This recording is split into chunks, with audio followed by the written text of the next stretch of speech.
गांव के बाहर एक पुराना खंडहरनुमा घर था जिसे लोग भूतिया हवेली के नाम से जानते थे। कहा जाता था कि वहां रात के समय अजीब अजीब आवाजें आती थीं। गांव के बच्चे जब भी वहां से गुजरते डर के मारे अपनी आंखें बंद कर लेते। लेकिन एक दिन साहसी मोहन ने तय किया कि वह उस हवेली में रात बिताएगा। रात का अंधेरा गहरा हो गया था। मोहन ने हवेली के दरवाजे को खटखटाया और अंदर चला गया। चारों ओर धूल और जाले थे। जैसे ही उसने कदम बढ़ाया उसे लगा जैसे कोई उसकी निगरानी कर रहा है। उसने अपने फोन की टॉर्च जलाकर चारों ओर देखा, लेकिन वहां केवल खामोशी थी। कुछ ही देर में उसे एक धीमी आवाज सुनाई दी, मुझे यहां से जाने दो।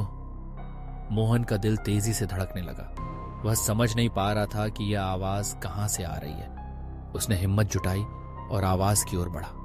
जैसे ही वह एक पुराने कमरे के दरवाजे के पास पहुंचा, दरवाजा अपने आप खुल गया।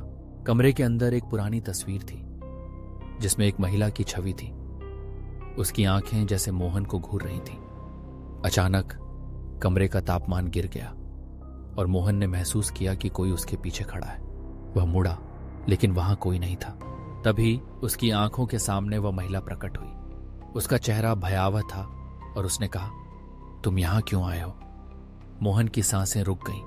उसने दौड़ने की कोशिश की, लेकिन दरवाजे ने अपने आप बंद हो गए। वह रात कभी खत्म नहीं हुई। अगले दिन गांव वालों ने देखा कि मोहन का नाम हवेली की दीवारों पर लिखा था और उसकी कहानी अब हवेली के भूत के साथ जुड़ गई।